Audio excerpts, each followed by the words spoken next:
Hello learners, welcome once again to Net Wala Bhaiya YouTube platform. Net Wala Bhaiya YouTube platform में मैं आपका फिर से एक बार स्वागत करता हूं।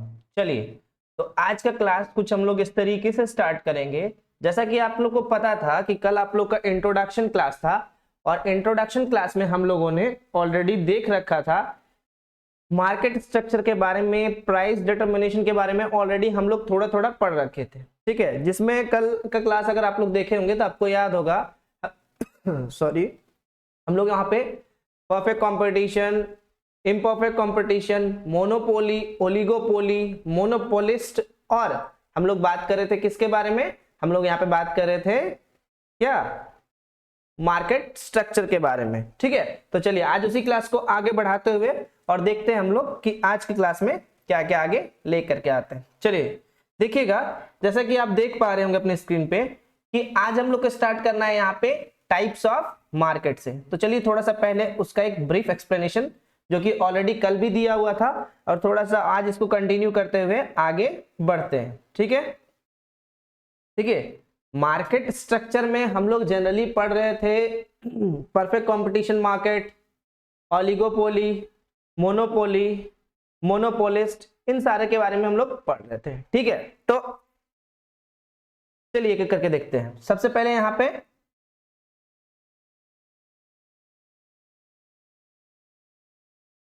नंबर 1 का बात करें तो यहाँ पे हम लोग सबसे पहले बात करते हैं परफेक्ट कंपटीशन मार्केट का। ठीक है, परफेक्ट कंपटीशन मार्केट का जब बात करें तो यहां पे हम लोग बात करते हैं large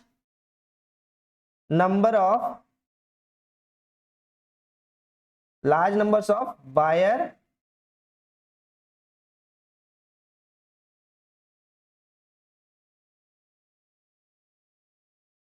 large number of buyers and sellers। ठीक है, large number of buyers and sellers. फिर बात करते हैं हम लोग मोनोपोली का।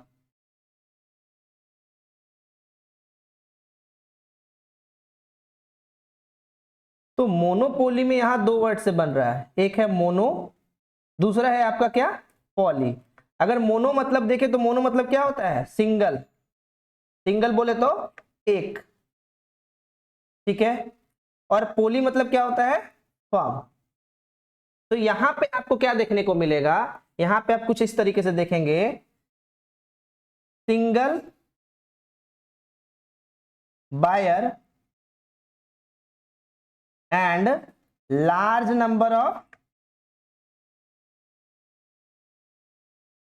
क्या? सेलर, सॉरी बायर, वेट मैंने उल्टा लिख दिया।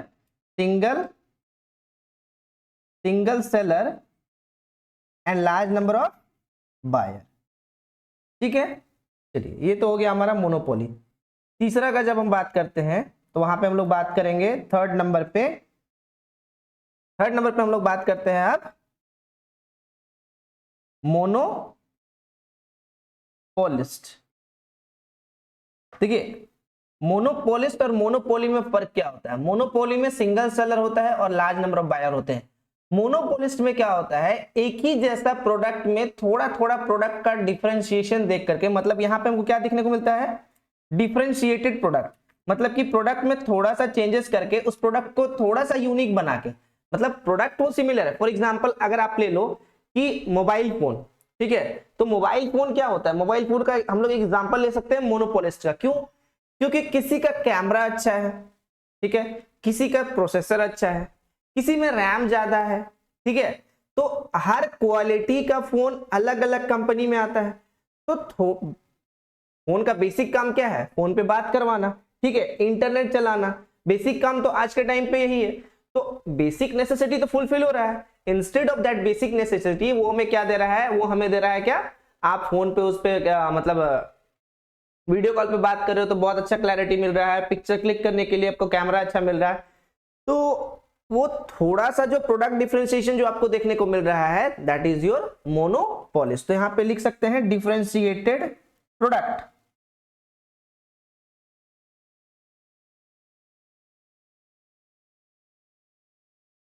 इसका एक बेस्ट एग्जांपल मैं देना चाहूंगा।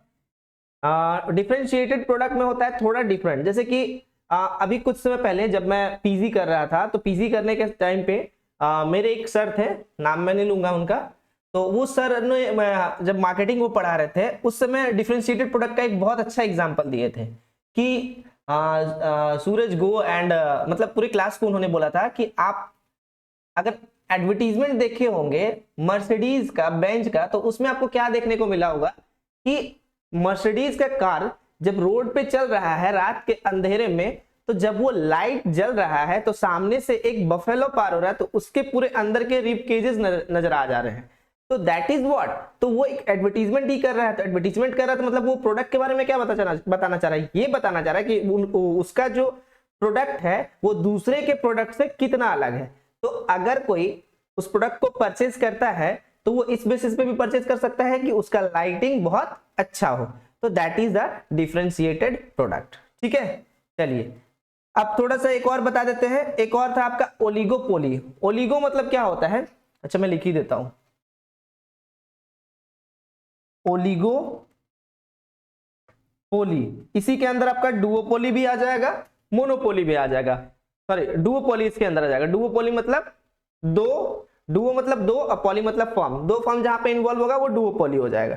ठीक है, तो ओलिगो मतलब क्या होता है, देखो ओलिगोपोली में ओलिगो का मतलब अगर हम लोग बात करें तो ओलिगो का मतलब हो जाएगा आपका फ्यू, और फॉर्म का मतलब तो आपको, पॉली का मतलब तो आपको पहले से ही पता है, पॉली का मतलब होता है क्या, form.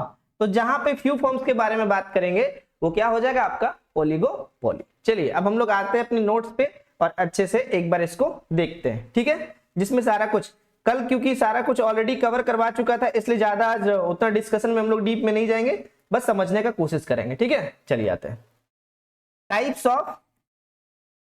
Of market structure. Types of market structure में क्या क्या दिया हुआ है। For a consumer a market consist of those firms from which he can buy a well defined product. For a producer a market consists of those buyers to whom he can sell a single well defined product.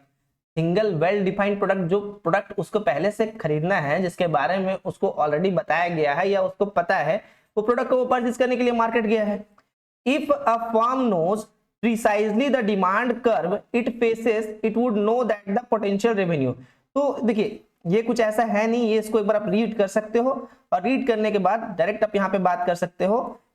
चलो नीचे आते हैं हम लोग सीधे perfect competition में। देखो perfect competition is characterised by many seller selling identical product to many buyers. Identical product मतलब एक ही जैसा प्रोडक्ट बहुत सारे सेलर एक साथ बेच रहे हैं विदाउट एनी प्राइस डिस्क्रिमिनेशन, मतलब प्राइस में चेंजेस देखने को नहीं मिलेगा, with large number of buyers. So that is your perfect competition market.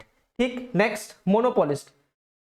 It is differ in only one respect, namely there are many seller offering differentiated product to many buyers. तो यहाँ पे भी बहुत सारे सेलर्स है, लेकिन हर seller अपने product को एक डिफरेंशिएटेड वे में बता करके वो बेचना चाह रहा है। मतलब कि उसका प्रोडक्ट सिर्फ वो बता नहीं रहा है, वो प्रोडक्ट एक्चुअली में डिफरेंशिएट है, मतलब थोड़ा सा अलग है उस प्रोडक्ट से। बेसिक काम दोनों का सेम है, बट प्रोडक्ट में थोड़ा सा जो चेंजेस देखने को मिलता है वो सिर्फ मोनोपोलिस्ट कंपटीशन में देखने को मिलता है। उसके बाद अगर आप बात करो मोनोपोली का, तो मोनोपोली मतलब हम फर्स्ट क्लास में भी यही बताए थे कि एक अधिकार, सिंगल अधिकार। मोनो मतलब व्हाट, सिंगल, पोली मतलब क्या, फर्म। तो जहां पे सिंगल फर्म मतलब सिंगल सेलर हो और लार्ज नंबर ऑफ बायर्स हो, ध्यान दीजिएगा, it is a situation where there is single seller producing for many buyers, single seller producing for many buyers. It product is necessarily extremely differentiated since there are no competing sellers producing product which are close substitute।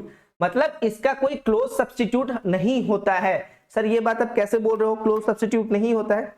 तो देखो अगर हम लोग बात करें कि जैसे कि अभी हम लोग बात करते हैं ओलिगोपोली, सॉरी मोनोपोली। मोनोपोली में एक एग्जांपल ले सकते हैं, बेस्ट एग्जांपल वो होगा आपका क्या, रेलवे का। ठीक है, हालांकि रेलवे में भी बहुत सा ये है कि वो प्राइवेट होने जा रहा है, बट अभी तक हुआ नहीं, तो रेलवे को एज हम लोग एग्जांपल क्या मान सकते हैं, मोनोपोली रेलवे।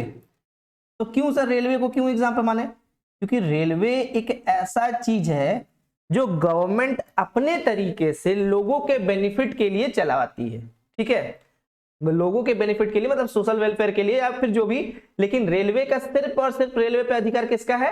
गवर्नमेंट का है। उसमें कोई भी पावर को डाइल्यूट नहीं किया गया है, वो सारा का सारा पावर अपने पास रखा है, और जब सारा का सारा पावर अपने पास रखा है दैट मीन्स वो मोनोपोली का कंडीशन है।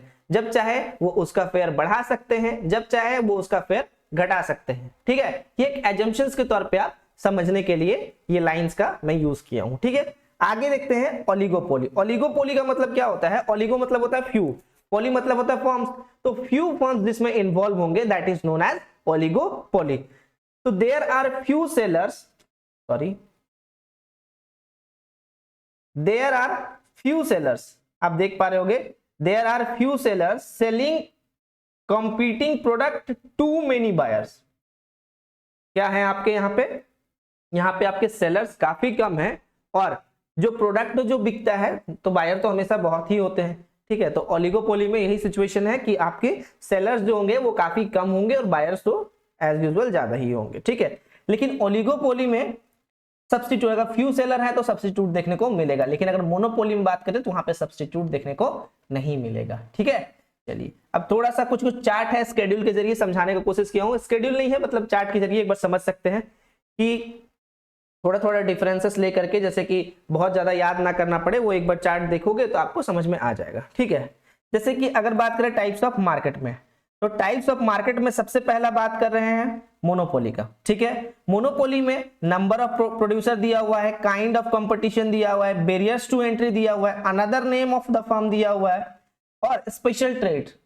ध्यान से समझिएगा, अगर बात करें मोनोपोली में तो कितने नंबर ऑफ प्रोड्यूसर्स होते हैं? मोनोपोली में सिर्फ सिंगल सेलर था, तो प्रोड्यूसर भी यहाँ पे बात कर सकते क्या होगा? सिंगल प्रोड्यूसर होगा। सेलर प्रोड्यूसर सिंगल है तो जो प्रोड्यूस करेगा वही बेचेगा, ऑब्वियस है, ठीक है। काइंड ऑफ कंपटीशन, अब उसका कोई सब्स्टिट्यूट है ही नहीं, अब जब कोई सब्स्टिट्यूट है ही नहीं तो कोई कंपटीशन एग्जिस्ट किया क्या? नहीं किया। अब जैसे कि आपका एक मजबूरी हम बताते हैं, आपके एक लोकेलिटी में एक शॉप है, ठीक है, आपको पता है कि वो शॉप आपको महंगा सामान देता है, ठीक है, आपको बहुत पता है कि वो शॉप महंगा देगा, लेकिन आपको ये भी पता है कि दूसरा शॉप जाने के लिए आपको जाना होगा 3 किलोमीटर गाड़ी लेकर के या चल करके। तो आप वैसे सिचुएशन में क्या करोगे? आप देखोगे आपके पास कोई ऑप्शन नहीं है, ठीक है, उतना दूर आप जा नहीं सकते हो, तो आप यहीं पे वो सामान को खरीद लो, चाहे वो महंगा दे या सस्ता दे, क्योंकि उसके आसपास कोई सब्स्टिट्यूट है नहीं। तो वो कैसा सिचुएशन हो गया? मोनोपोली का। तो यहाँ पे क्या कंपटीशन एग्जिस्ट किया उसके लिए? नहीं, नो कंपटीशन।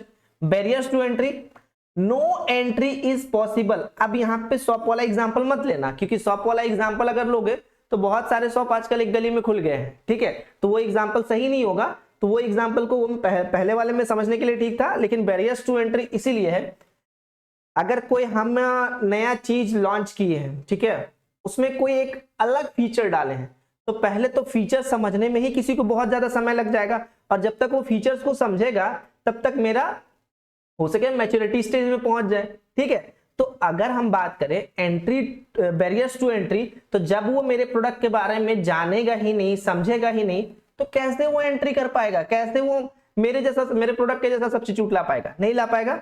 तो यहाँ पे नो एंट्री इज पॉसिबल, मतलब कि बैरियर्स टू एंट्री। उसके बाद अनदर नेम क्या बोलते हैं मोनोपोली का? प्राइस मेकर या प्राइस सेटर बोल सकते हो। क्यों? क्योंकि अगर वो सिंगल फर्म एग्जिस्ट करता है पूरे मतलब एरिया में, पूरा या फिर मार्केट में, तो अगर वो सिंगल फर्म एग्जिस्ट करता है तो उसको तो किसी से राय लेने का जरूरत नहीं है, उसको अपने राइवलरी मतलब फर्म को भी देखने का जरूरत नहीं है, क्योंकि कोई उसका राइवलरी है ही नहीं। जब उसका कोई सब्स्टिट्यूट ही नहीं है तो राइवलरी तो होने का सवाल ही नहीं होता है। तो इसीलिए वो खुद ही प्राइस तय करके उसको बेचेगा, मन करेगा महंगा बेचेगा, मन करेगा सस्ता बेचेगा। Special trade, only one firm, सिर्फ इकलौता वही फर्म एग्जिस्ट करेगा मार्केट में। Next oligopoly. ओलिगोपोली मतलब फ्यू सेलर्स, ठीक है, फ्यू सेलर्स, फ्यू सेलर या फिर फ्यू फर्म बात करते हैं। तो नंबर ऑफ प्रोड्यूसर, इसमें क्या होता है? नंबर ऑफ प्रोड्यूसर बहुत कम होते हैं। उसके बाद काइंड्स ऑफ कंपटीशन, कंपटीशन तो थोड़ा सा रहेगा। क्यों रहेगा? क्योंकि फ्यू सेलर्स है, ठीक है। तो प्राइमरीली नॉन प्राइस कंपटीशन, मतलब प्राइस के साथ यहाँ पे कंपटीशन नहीं देखने को मिलता है, ठीक है। नेक्स्ट, थोड़ा थोड़ा बैरियर्स रहता है, लेकिन ऐसा नहीं है कि एंट्री नहीं कर सकते, डिफिकल्टी है बट एंट्री कर सकते हैं, ठीक है। कोई इसका अनदर नेम नहीं है। Special trait, firm can collude and behave as a monopolist. तो यहाँ पे फर्म जो है वो मोनोपोलिस्ट की तरह बिहेव कर सकता है क्योंकि यहाँ पे फ्यू सेलर्स हैं। ठीक है, नेक्स्ट आता है मोनोपोलिस्ट कंपटीशन। मोनोपोलिस्ट की बात करें तो मोनोपोलिस्ट में क्या था सर? मोनोपोलिस्ट में ये था कि प्रोडक्ट डिफरेंशिएटेड के साथ बहुत सारे सेलर थे, डिफरेंशिएटेड प्रोडक्ट के साथ बहुत सारे सेलर थे। ठीक है, तो इसमें नंबर ऑफ प्रोड्यूसर कितने होंगे? तो सर नंबर ऑफ प्रोड्यूसर तो इसमें है, मतलब नंबर ऑफ प्रोड्यूसर्स मेनी है, बहुत ज्यादा है। लेकिन काइंड ऑफ कंपटीशन यहाँ पे भी वही है, नॉन प्राइस कंपटीशन और प्राइस कंपटीशन, यहाँ पे दोनों एग्जिस्ट करता है। क्यों सर? तो देखो अगर बात करो कि नॉन प्राइस कंपटीशन का ना, तो अगर प्रोडक्ट में थोड़ा बहुत चेंजेस है तो प्राइस में बहुत ज्यादा तुमको चेंजेस देखने को नहीं मिलेगा, क्योंकि प्रोडक्ट सिमिलर है, मतलब थोड़ा बहुत चेंजेस है। तो लोग क्या करते हैं, जैसे कि अब किसी को चाय पीने का आदत है, ठीक है, कॉफी पीने का आदत नहीं है, लेकिन चाय अगर महंगा हो जाता है थोड़ा बहुत तो भी लोग मैनेज करके चाय पी लेते हैं। लेकिन बहुत ज्यादा महंगा होगा तो कॉफी की तरफ तो वो लोग बढ़ ही जाएंगे। ये तो मजबूरी है और ये ह्यूमन नेचर है। ठीक है, क्योंकि हमारे पास रिसोर्सेस मतलब पैसा भी होता है, वो भी हमारा क्या है, लिमिटेड है। नेक्स्ट, लो बैरियर्स। अब इसमें कोई बैरियर्स नहीं होता है, लेकिन थोड़ा बहुत अगर मोनोपोलिस्ट है तो उसको कॉम्पीट करने के लिए कुछ हद तक तो आगे बढ़ना होगा, इससे थोड़ा तो बैरियर्स है। और इनको कहा जाता है प्राइस मेकर। मतलब मोनोपोलिस्ट कंपटीशन जो होते हैं वो क्या होते हैं? Monopolist competitions are the price maker, not a price taker. देखो इससे क्वेश्चन बनता है एसेशन रीजनिंग में, ठीक है, या फिर अगर आप बात करो पॉइंट वाला जो क्वेश्चन आता है उसमें भी इसका क्वेश्चन बनता है। और प्रोडक्ट डिफरेंशिएशन एंड ब्रांडिंग इसमें बहुत मैटर करता है कि प्रोडक्ट, देखो बार बार एक वर्ड यूज कर रहे थे मोनोपोलिस्ट में, प्रोडक्ट डिफरेंशिएशन या डिफरेंशिएटेड प्रोडक्ट, मतलब कि आपको प्रोडक्ट में थोड़ा थोड़ा चेंजेस देखने को मिलेगा, जो कि मेरा प्रोडक्ट है उसमें थोड़ा और कुछ चेंजेस देखने को मिलेगा, दूसरे का प्रोडक्ट होगा उसमें कुछ चेंजेस देखने को मिलेगा। ठीक है, that is monopolist competition. Next, perfect competition, no entry to barriers. मतलब यहां पे कोई भी बैरियर नहीं है एंट्री का। ठीक है, फ्री एंट्री, फ्री एग्जिस्ट। अब देखो इसमें नंबर ऑफ प्रोड्यूसर्स कितने होते हैं? तो सर जब फ्री एंट्री है तो बहुत सारे यहाँ पे सेलर्स होंगे, अ ग्रेट मेनी, बहुत सारे। उसके बाद काइंड्स ऑफ कंपटीशन, ये प्राइस कंपटीशन देखने को मिलता है इसमें। इसीलिए क्योंकि अगर हम परफेक्ट कंपटीशन में क्या बोले थे कि प्राइस में बहुत ज्यादा चेंजेस देखने को नहीं मिलेगा। परफेक्ट कंपटीशन में ऐसा होगा कि उस प्रोडक्ट के लिए लगभग हर सेलर का प्राइस सेम ही होगा। उसके बाद entry to barriers, no entry, कोई एंट्री नहीं है बैरियर्स के लिए, एंट्री के लिए कोई बैरियर्स नहीं है। ठीक है, another name of the firm, तो firm is the price taker and industry is the price maker. तो यहाँ पे फर्म जो है वो प्राइस टेकर है और इंडस्ट्री जो होगा वो प्राइस मेकर हो जाएगा। और ये परफेक्ट इलास्टिसिटी, डिमांड देखने को मिलता है। इलास्टिक मतलब कैन चेंज। ठीक है, तो प्राइस में चेंज होने से यहाँ पे फर्क देखने को मिलेगा। नेक्स्ट आते हैं आप लोग, हम थोड़ा सा एग्जांपल उसी का ले लेते हैं आगे, थोड़ा सा एलेबोरेट करते हैं और देखते हैं क्या दिया हुआ है। ठीक है, उसके बाद दिया हुआ है कि परफेक्ट कंपटीशन में आप देख रहे होंगे number and size of the companies. Number and size of the company मतलब big number of small companies, मतलब छोटी छोटी बहुत सारी कंपनीज इसमें देखने को मिलेंगे। किसमें? परफेक्ट कंपटीशन मार्केट में। और अगर बात करें कि प्रोडक्ट का कैरेक्टराइजेशन, तो all company manufacturing the standard product, सबके प्रोडक्ट लगभग स्टैंडर्ड ही प्रोडक्ट होंगे, मतलब सिमिलर नेचर के ही बात कर सकते हो, सब सिमिलर ही होगा, एक दूसरे का सब्स्टिट्यूट कह सकते हो। कंडीशन ऑफ द एंट्रेंस मतलब मार्केट में एंट्री होने का कंडीशंस क्या होगा? तो company are free to enter and free to exist the market, मतलब जब मन करे आ जाओ, जब मन करे आप छोड़ के चले जा सकते हो। Availability of market information, information is available for all the company, मतलब इंफॉर्मेशन इसमें अवेलेबल होता है, क्योंकि इसमें आप बात कर सकते हो कि लार्ज नंबर ऑफ सेलर होते हैं, लार्ज नंबर ऑफ बायर भी होते हैं, दोनों इन्वॉल्व होते हैं, इसलिए कंपनी इसका इंफॉर्मेशन इजिली अवेलेबल हो जाता है। एग्जाम्पल क्या है? स्टॉक मार्केट, फूड मार्केट, सब्जी बाजार भी ले सकते हो, सब्जी मंडी। ठीक है, नेक्स्ट आपका क्या? Monopoly competition. तो मोनोपोली में अगर number and size of the company का बात करें तो big number of small companies, यहाँ पे भी बहुत ज्यादा छोटे छोटे कंपनीज आपको देखने को, एक minute, big number of small companies नहीं, ये पॉइंट नहीं डालना। ठीक है, यहाँ पे आपको कुछ ही देखने को मिलेंगे। और अगर साइज बात करें तो यहाँ पे भी छोटा ही साइज होगा, क्योंकि मोनोपोली कंपटीशन है। ठीक है, और यहाँ पे आपको डिफरेंशिएटेड गुड्स देखने को मिलेंगे। No boundaries to enter the market, यहाँ पे बैरियर्स तो नहीं है, बट एंट्री होना मोनोपोली में ही बहुत मुश्किल है, क्योंकि आपको उसके प्रोडक्ट के बारे में पता ही नहीं होगा। देयर आर सम लिमिटेशंस, कुछ कुछ इसकी लिमिटेशंस भी हैं, क्योंकि मार्केट इंफॉर्मेशन आप इजीली नहीं निकाल सकते हो उसमें, क्योंकि एक सिंगल सेलर या सिंगल फर्म इसमें इन्वॉल्व है, तो मार्केट इंफॉर्मेशन आपको मिलना बहुत मुश्किल है। और फिर the market of the cosmetic, perfumes, shoes, cloth, ये सारे अपने प्रोडक्ट्स होते हैं और ये प्रोडक्ट्स कभी भी अपना इंफॉर्मेशन दूसरों से शेयर नहीं करते हैं। Next, oligopoly, few firm. तो अगर बात करें तो यहाँ पे small number of the companies, existence of the big firm. Big firm का भी एग्जिस्टेंस होता है और स्मॉल नंबर ऑफ कंपनीज भी बहुत ज्यादा देखने को मिलते हैं। स्टैंडर्ड और यहाँ पे भी डिफरेंशिएटेड प्रोडक्ट देखने को मिलेगा। Company have issues to enter market. Company यहाँ पे इशू क्रिएट कर सकती है मार्केट में एंट्री के लिए, यहाँ पे इसलिए बोल सकते हैं कि यहाँ पे एंट्री आसान नहीं है। लिमिटेशन ऑफ इंफॉर्मेशन, यहाँ का भी इंफॉर्मेशन आप नहीं निकाल सकते हो, क्योंकि इसमें भी फ्यू फर्म इन्वॉल्व है। और जनरली की अगर इसका एग्जांपल है तो कार मैन्युफैक्चरिंग, टोबैको इंडस्ट्रीज वगैरह आपका ओलिगोपोली का सिचुएशन में आ जाएंगे, क्योंकि अगर टोबैको इंडस्ट्री में देखोगे या फिर कार इंडस्ट्री में देख रहे हो तो सिर्फ फ्यू सेलर्स है। ठीक है, ठीक है, चलो नेक्स्ट, मोनोपोली। एक सेकेंड, ये थोड़ा सा यहाँ पे गड़बड़ छप गया है ना।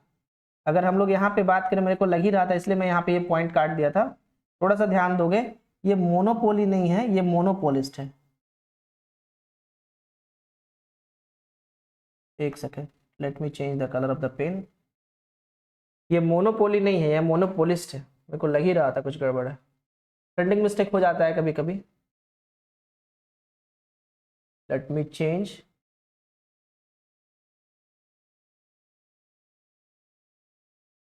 इसे आप मोनोपोलिस्ट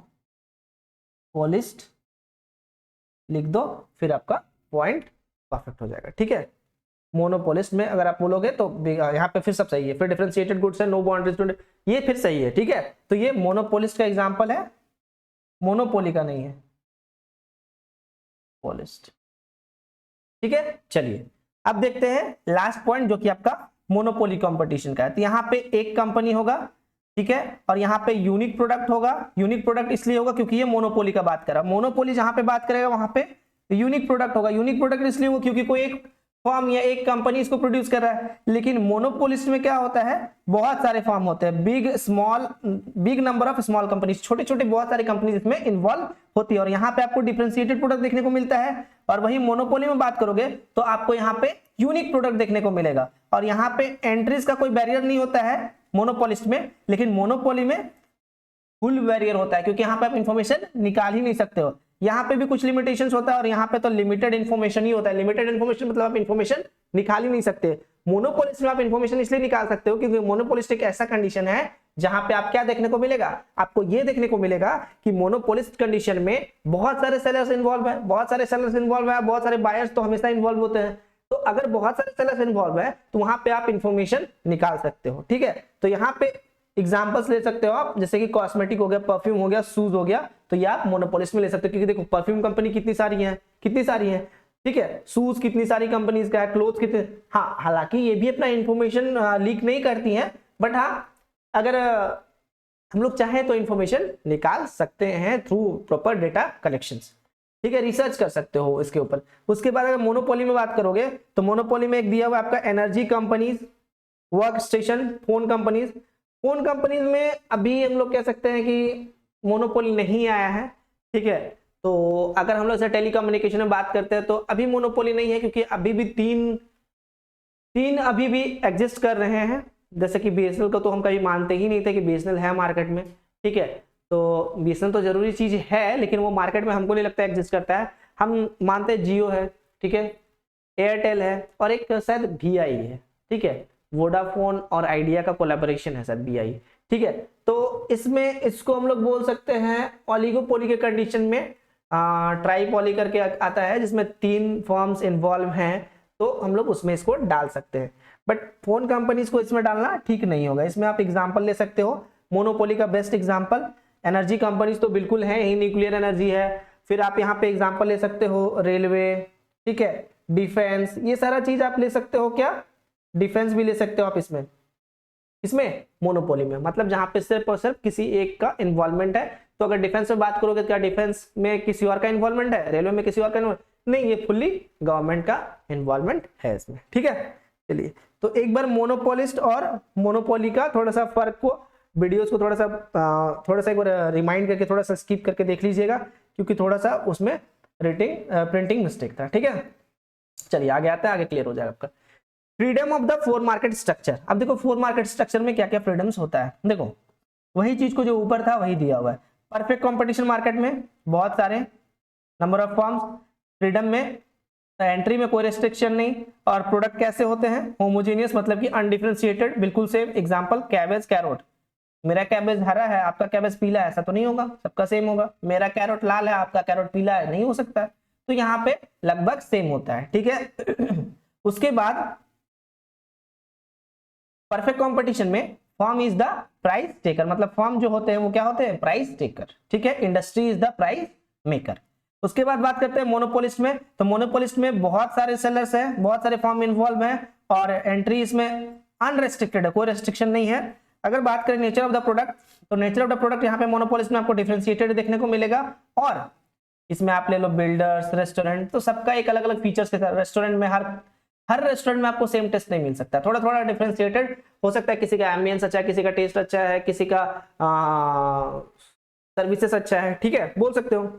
तो यहाँ पे downward sloping but relatively elastic. ठीक है, चलिए नेक्स्ट अगर बात करें ओलिगोपोली में, ओलिगोपोली में फ्यू फॉर्म इन्वॉल्व है, यहाँ पे एंट्री रेस्ट्रिक्टेड है, और यहाँ पे आपको डिफरेंशिएटेड प्रोडक्ट भी देखने को मिल सकता है और अनडिफरेंशिएटेड प्रोडक्ट भी देखने को मिल सकता है। फॉर एग्जांपल यहाँ पे ले सकते हो सीमेंट, कार, इलेक्ट्रिकल अप्लायंसेस। ठीक है, तो इलेक्ट्रिकल अप्लायंसेस का यहाँ पे एक मतलब बात करो कि नेचर ऑफ प्रोडक्ट में से, जैसे यहाँ पे डिफरेंशिएटेड और अनडिफरेंशिएटेड भी दिया हुआ है, तो एक एग्जांपल ले सकते हो आप क्या, इंडक्शन चूल्हा का। ठीक है, इंडक्शन चूल्हा का आप एक एग्जांपल क्या ले सकते हो, कुछ इंडक्शन चूल्हा ऐसे होते हैं, इंडक्शन कुकिंग स्टोव तो आपको पता ही होगा, कुछ ऐसे होते हैं जिसमें सारे यूटेंसिल यूजफुल होते हैं। ठीक है, बेसिक तो काम क्या है, खाना बनाना।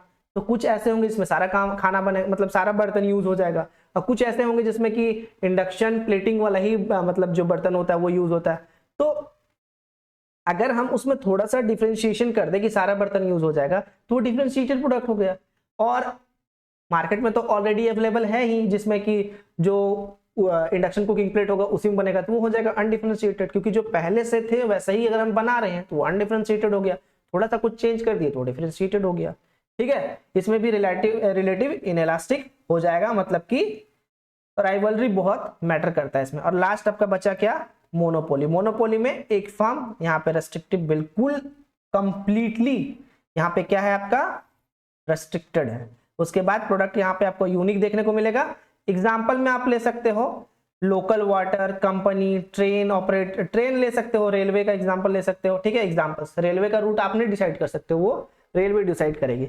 Downward sloping and more inelastic than oligopoly, firm has a considerable control over the price. तो प्राइस में काफी कंसिडरेशन, मतलब फॉर्म में बहुत, प्राइस में बहुत ज्यादा कंट्रोल देखने को मिलता है। ठीक है, चलिए तो आई थिंक ये जो मार्केट का सिचुएशन था ये आपको अच्छे से क्लियर हो गया होगा। ठीक है, अगर नहीं क्लियर होगा तो एक बार रिपीट करके इसको देखिएगा, उसके बाद हम लोग आगे बढ़ते हैं। अब आगे देखते हैं concept of total revenue, average revenue and marginal revenue. ये हम ऑलरेडी पढ़ा चुके हैं, बट फिर भी एक बार हम रिवाइज करा दे रहे हैं। ठीक है, इसमें बहुत कुछ है नहीं, ऑलरेडी आप पढ़ चुके हो। तो total revenue, average revenue and marginal revenue. तो if a firm sell 100 units, ध्यान दो यहाँ पे, if a firm sells 100 units for ₹10 each, what is the amount which it realizes the 1000। how, कैसे 1000 ये realize करेगा, तो सर 100 यूनिट ये सेल किया, ठीक है, और हर यूनिट का दाम 10 रुपया था। तो अगर हमको यहाँ पे इसका टीआर निकालना है, ठीक है, टीआर निकालना है तो हमको क्या करना होगा, इसको इससे मल्टीप्लाई कर देना होगा। क्यों मल्टीप्लाई कर देंगे, क्योंकि ये तो इसका क्वांटिटी था और ये इसका प्राइस था, तो प्राइस और क्वांटिटी को मल्टीप्लाई कर देने से यहाँ पे मेरा 1000 क्या आ जाएगा, 1000 आपका आ जाएगा रुपीस क्या, टोटल रेवेन्यू। ठीक है, एवरेज रेवेन्यू, एवरेज रेवेन्यू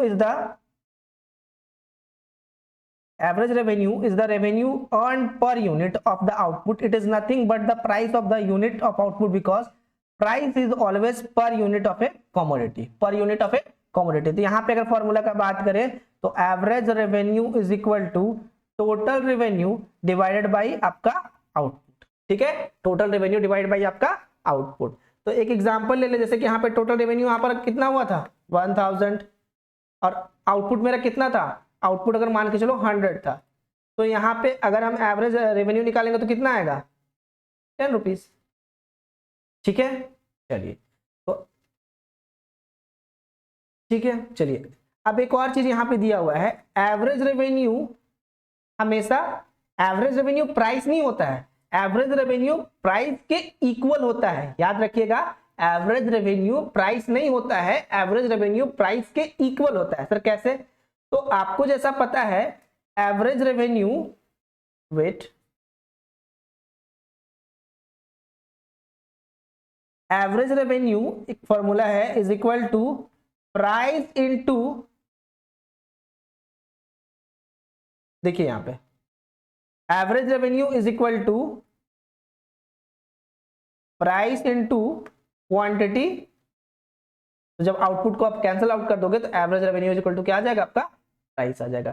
तो फॉर एग्जांपल अगर आप लेना चाहो तो यहाँ पे ले सकते हो, क्या ले सकते हो कि a firm realizes total revenue of 10,000 by sale of 100 units. अगर 100 यूनिट को बेच रहा है तो उसका टोटल रेवेन्यू कितना आ रहा है उसके पास, 1000। ठीक है, तो it implies that average revenue of it 10 units, average revenue of 10, मतलब कि अगर एवरेज रेवेन्यू ऑफ 10 यूनिट्स का अगर आप बात कर रहे हो तो यहाँ पे आपको कितना दिखने को मिल रहा है, टीआर। टीआर आपको फॉर्मूला क्या होता है, वेट करो एक सेकेंड, मैं ये प्रूफ ही करता हूं, ये ज्यादा अच्छे से क्लियर हो जाएगा। यहाँ पे क्वेश्चन अगर सॉल्व कर लेते हो ना तो ये ज्यादा अच्छे से क्लियर हो जाएगा, ये रटने का जरूरत नहीं पड़ेगा। यहाँ पे क्या देखोगे, फॉर्मूला था average revenue is equal to total revenue by quantity. ठीक है, तो average revenue is equal to, ध्यान दो एवरेज रेवेन्यू यहाँ पे क्या लिखा है, it implies that the average revenue is कितना, average revenue is given as 10, तो एवरेज रेवेन्यू के नीचे यहाँ पे लिख दो 10। ठीक है, टोटल रेवेन्यू कितना था 1000 और कितना आउटपुट था 100। तो अगर इसको इसके साथ कट कर देते हो दैट मींस आपका प्राइस कितना आया 10। तो हम लोग बोल सकते हैं कि AR is equal to TR by Q, मतलब प्राइस। एवरेज रेवेन्यू बराबर क्या होता है, प्राइस होता है। ठीक है, अब देखो आगे मार्जिनल रेवेन्यू। अच्छा एक बात और बताना, एवरेज रेवेन्यू अगर कर्व का बात करें क्या कभी एवरेज रेवेन्यू जीरो होता है, नहीं, एवरेज रेवेन्यू हमेशा पॉजिटिव रहेगा। Marginal revenue is the change of total revenue resulting from the sale of additional unit of the commodity. तो एक एडिशनल यूनिट को मतलब एक यूनिट को एडिशनल मतलब बढ़ाने से, एडिशनल यूनिट ऑफ सेल करने से, तो जो हमारा यहाँ पे कह सकते हैं ना मार्जिनल मतलब वन मोर एडिशनल यूनिट होता है ऐड करके। तो अगर हमारा if a seller realize 1000 after selling 100 units and 1200 after selling 101 units, तो यहाँ पे एक मतलब एक कमोडिटी के एक यूनिट के सेल्स बढ़ाने से यहाँ पे मार्जिनल रेवेन्यू में जो चेंज देखने को मिलता है या फिर जो रेवेन्यू में चेंज देखने को मिलता है that is your marginal revenue. तो we say that marginal revenue is 200। We can say, जैसे कि पहले मार्जिनल रेवेन्यू कितना था मेरा, पहले मेरा रेवेन्यू हो रहा था 1000, अब जब हम यहाँ पे बढ़ा दिए वन मोर एडिशनल यूनिट बढ़ा दिए तब कितना हो रहा है 1200। तो यहाँ से हमको कितना का मतलब इंक्रीज अमाउंट देखने को मिल रहा है, तो 200। तो that is your marginal revenue. Sir marginal revenue निकालने का फॉर्मूला, तो marginal revenue is equal to change in total revenue divide by change in output. ठीक है, वेयर एक और formula MR is equal to TRN minus TRN minus 1। ठीक है, चलिए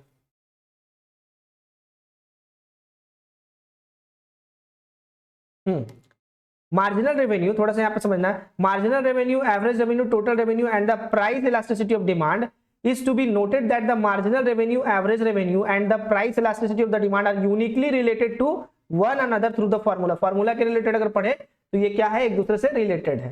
ठीक है, जैसे कि अगर बात करें MR इज इक्वल टू, हालांकि ये इतना इंपॉर्टेंट है नहीं एग्जाम के पॉइंट ऑफ व्यू से, तो आप इसको स्किप कर सकते हो। ठीक है, आप यहाँ पे देखो when elasticity is greater then 1 तो मार्जिनल रेवेन्यू आपका क्या होगा, पॉजिटिव होगा, और when elasticity is less than 1 तो मार्जिनल रेवेन्यू आपका क्या होगा, नेगेटिव होगा। ठीक है, चलिए तो अगर बात करें in a straight line demand का, we know that the price elasticity at the middle, ये ऑलरेडी आपके क्लास में हो चुका है। ठीक है, एक केस स्टडी, 2 केस स्टडी है आपके लिए, वो थोड़ा सा ध्यान देंगे, वो थोड़ा बहुत इंपॉर्टेंट है।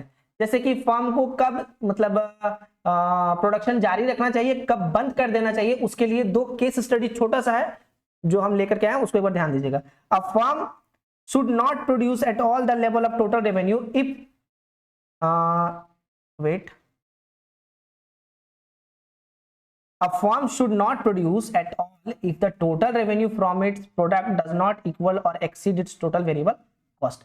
अगर फर्म में आप जो प्रोडक्शन कर रहे हो उससे आपको इतना भी बेनिफिट नहीं हो रहा है कि आप टोटल वेरिएबल कॉस्ट को भी रिकवर कर पाओ या फिर उससे ज्यादा बढ़ पाओ, तो आपको यहाँ पे फर्म क्या करना चाहिए, शट डाउन कर देना चाहिए। देखो आगे, it is a matter of your common sense that a firm should produce only if it will do better by producing than by not producing.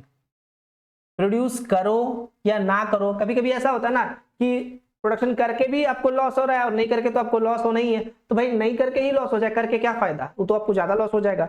तो the firm always has option of not producing anything. Firm के पास हमेशा ये option होता है कि कुछ produce ना करे, लेकिन जब आप कोई प्रोडक्शन नहीं करोगे तो जो फिक्स्ड कॉस्ट आपका जो बियर होगा वो तो होगा ही होगा, रेंट तो आपको लगना है जो इलेक्ट्रिसिटी आपका फिक्स चार्ज है वो तो लगना ही है।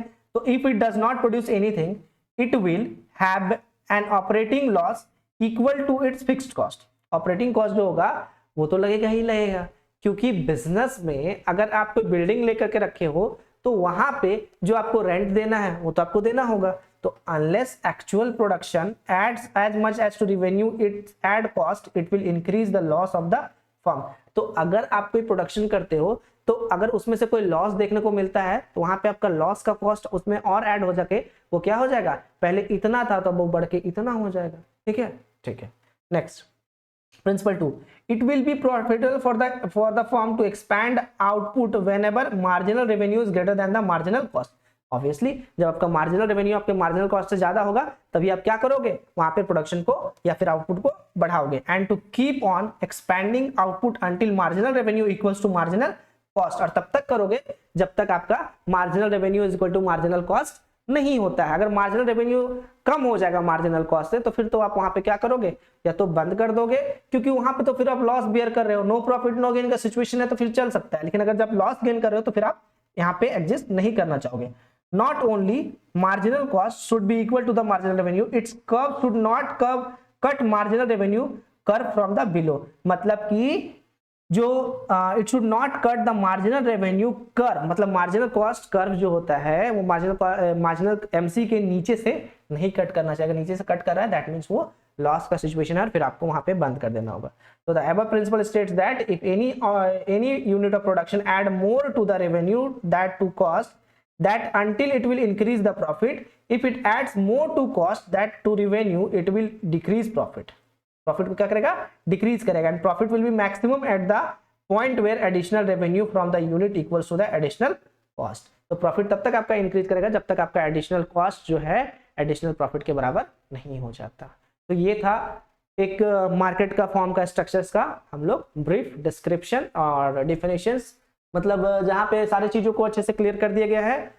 वीडियोज अच्छी लगी हो तो लाइक करें और चैनल को सब्सक्राइब करें। ठीक है, तब तक के लिए थैंक यू फॉर वॉचिंग। ये था आज का आपका डिस्क्रिप्शन। थोड़ा सा एक बार वीडियोस को देखने के बाद थोड़ा सा एक बार पढ़ लेंगे, ज़्यादा अच्छे से समझ में आएगा। चलिए, thank you and good night.